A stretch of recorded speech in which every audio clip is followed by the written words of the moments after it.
আসসালামু আলাইকুম ভিউয়ার্স, আপনারা দেখছেন বৃক্ষ চ্যানেল। তো আজকে দেখাবো আপনাদের ফাইকাস গাছের ফাঙ্গাস আক্রমণ থেকে গাছকে কীভাবে রিকভার করতে হয়। তো এখানে এই অংশগুলো মোটামুটি মরে গেছে ফাঙ্গাসের আক্রমণে। তো এটাকে আমরা আজকে রিকভার করব। রিকভার করার জন্য একটা ধারালো কনকেভ কাটার নিয়েছি। যে অংশগুলোতে গাছের ডালটা শুকিয়ে গেছে ওই অংশগুলোকে কেটে ছোট করে তারপর কাঁচা অংশটা বের করে আনতে হবে। তারপর কাঁচা অংশটাকে একটা ধারালো ব্লেড দিয়ে আমরা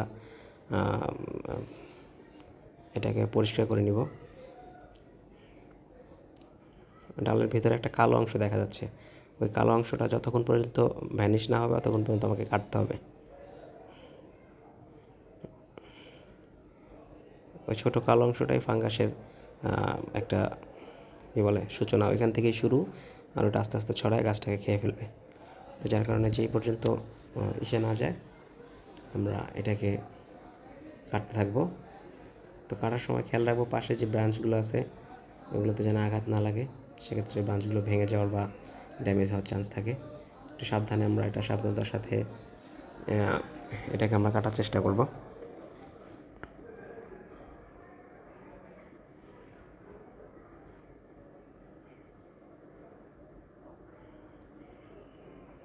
এটা একটা পাকুড়ের কাটিং।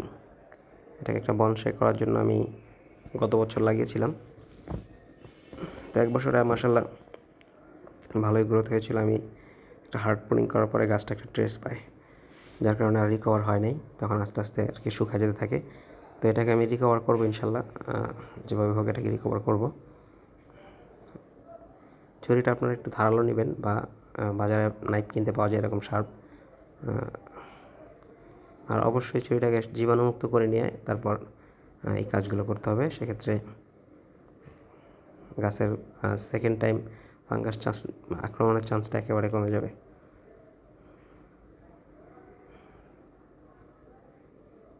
এখন বর্ষাকাল, এখন গাছ রিকভার হওয়ার সময়। এখন গাছগুলোকে যদি প্রপারভাবে যত্ন নেওয়া যায় তো এটা সার্ভাইভ করে যাবে ইনশাল্লাহ।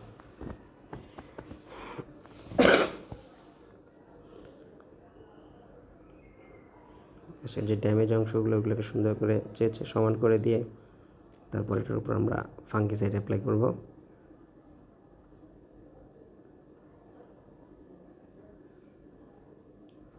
তো পাকুড় একটা শক্তিশালী, খুব মজবুত একটা গাছ।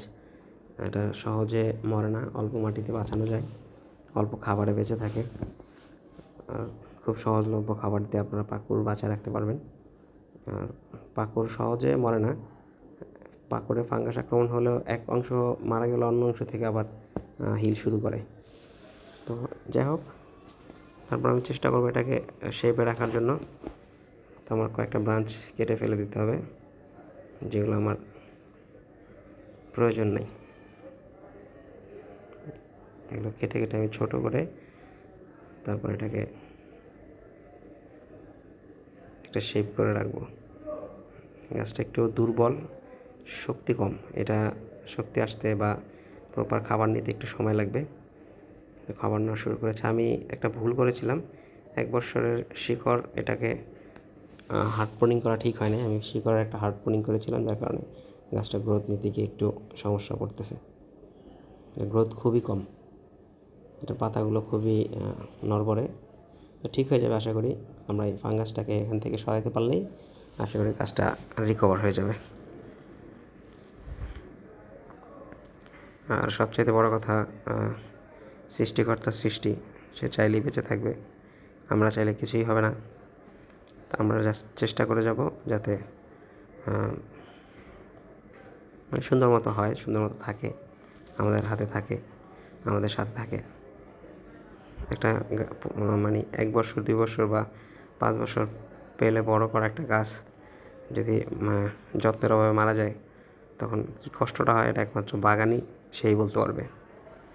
যারা বাগানি তারাই বলতে পারবে যে একটা গাছ, যত্নে করা গাছ মরে গেলে এটা কী হয়, এটা একটা বাগানি বলতে পারবে।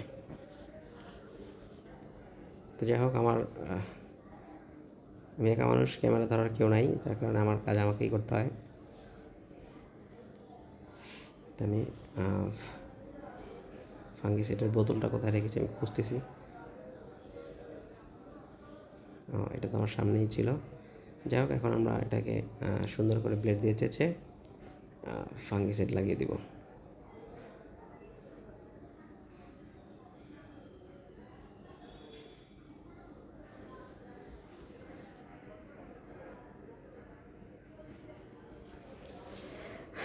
চেঁচার সময় অবশ্যই খেয়াল রাখবেন যাতে নাইফটা ধারালো হয় আর খুব শক্তপোক্ত হয়।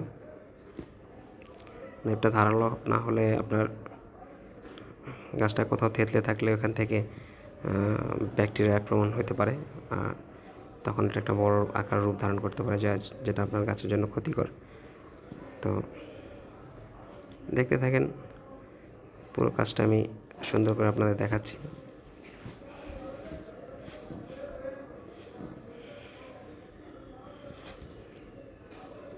পাকড় শেপ দিতে পারলে খুব দারুণ একটা বনসাই ম্যাটেরিয়ালস, এটার থেকে খুব সুন্দর বনসাই তৈরি করা যায়। তো যারা বিগিনার তারা চাইলে পাকড় দিয়ে শুরু করতে পারেন, এটা খুব সহজলভ্য। এটা আমাদের যে কোনো পুরনো বাড়ি, ইটের ভাটা বা টিনের চাল, মানে কোথাও না কোথাও এটাকে পাবেনই। এটা খুবই সহজলভ্য একটা ম্যাটেরিয়ালস, আর এটা যদি আপনারা ঠিকমতো করতে পারেন এটার মার্কেট ভ্যালুও ভালো। যারা বাণিজ্যিকভাবে করতে চান তারাও চাইলে করতে পারেন, এটা মার্কেট ভ্যালুও ভালো। তো যারা লং টাইম চিন্তা ভাবনা করেন তারা চাইলে আমার মতো করে ছোট পরিসরে বনসাই বিজনেসও করতে পারেন। আমি ছোটো করে আমার একটা বনসাই বিজনেস আছে, আমি প্রত্যেক বছর 20টা বা 50টা গাছ ট্রেনিংয়ে ফালায় রাখি, পরের 2-3 বছর পরে ওটাকে আমি সেল করি। তো আলহামদুলিল্লাহ ভালোই সাড়া পাচ্ছি,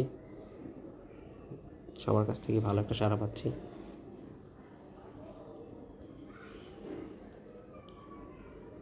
আপনারা চাইলে পাকড় দিয়ে বা বাংলা বট আছে এটা দিয়ে আপনারা শুরু করতে পারেন, যারা বনসাই করতে চান। বনসাই খুবই লেন্দি প্রসেস, যাদের ধৈর্য আছে তারা বনসাই নিয়ে কাজ করেন, আর যাদের ধৈর্য নাই তারা ভাই আমার জাস্ট শুধু ভিডিও দেখেন, লাইক করেন, কমেন্ট করেন, শেয়ার করেন, সাবস্ক্রাইব করেন। আপনার ভাই বনসাই করা দরকার নেই। আর যদি ধৈর্য থাকে সেক্ষেত্রে আমাকে লাইকও করেন, কমেন্টও করেন, শেয়ারও করেন, আবার সাবস্ক্রাইবও করেন, পাশাপাশি বনসাই নিয়ে কাজ করেন।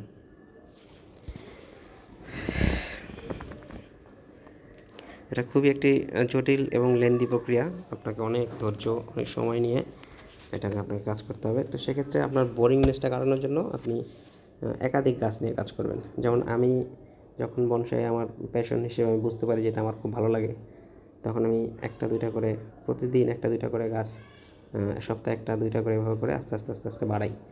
তো দেখা যায় যে একটা গাছ প্রতি 24 দিন বা 36 দিন পর পরে নতুন রূপ ধারণ করে। তখন গাছটাকে নিয়ে আপনার মানে বোরিংটা থাকবে না। তখন আপনার প্রতিদিন একটা সময় গিয়ে ধরেন 3 মাস বা 6 মাস পরে গিয়ে আপনি একসময় দেখবেন আপনার ঘরে কোনো না কোনো গাছ আপনাকে একটা না একটা মুগ্ধতা দিচ্ছে, একটা না একটা সৌন্দর্য আপনাকে দিচ্ছে। আপনি একজন না একজনের পাশে দাঁড়ায় আপনি তার সৌন্দর্য উপভোগ করতে পারবেন। তো সেক্ষেত্রে আপনারা গাছ অতিরিক্ত রাখেন, সমস্যা নেই। গাছ যত রাখবেন তত পরিবেশের জন্য ভালো, আপনার পরিবারের জন্য ভালো।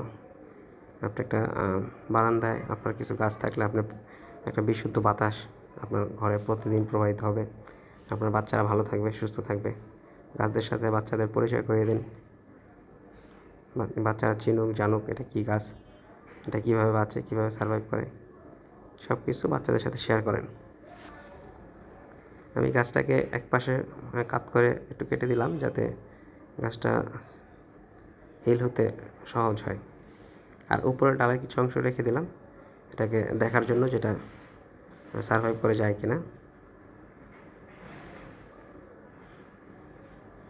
যেগুলো কচি মরা অংশ ছিল ওগুলোকে কেটে দিচ্ছি ভালো করে, কেটে ফাঙ্গিসাইড লাগিয়ে দিব।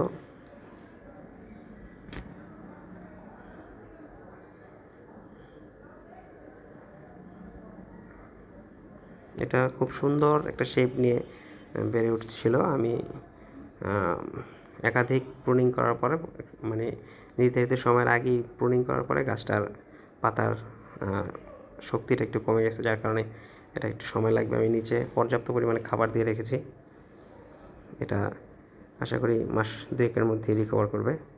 এখন একটু অক্সিক্লোরাইড লাগিয়ে দিব, কপার অক্সিক্লোরাইড। সেক্ষেত্রে আমি একটু পেস্ট আকারে বানিয়ে নেব।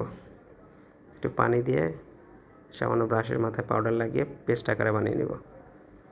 এই পেস্টটাকে আমরা কাটা অংশে অ্যাপ্লাই করব। কাটা অংশে ভালোভাবে প্রলেপ দিয়ে লাগিয়ে দিব এবং বাতাসে রেখে দিব, শুকাতে দিব। শুকানোর আগ পর্যন্ত গাছের উপরে পানি দেওয়া যাবে না।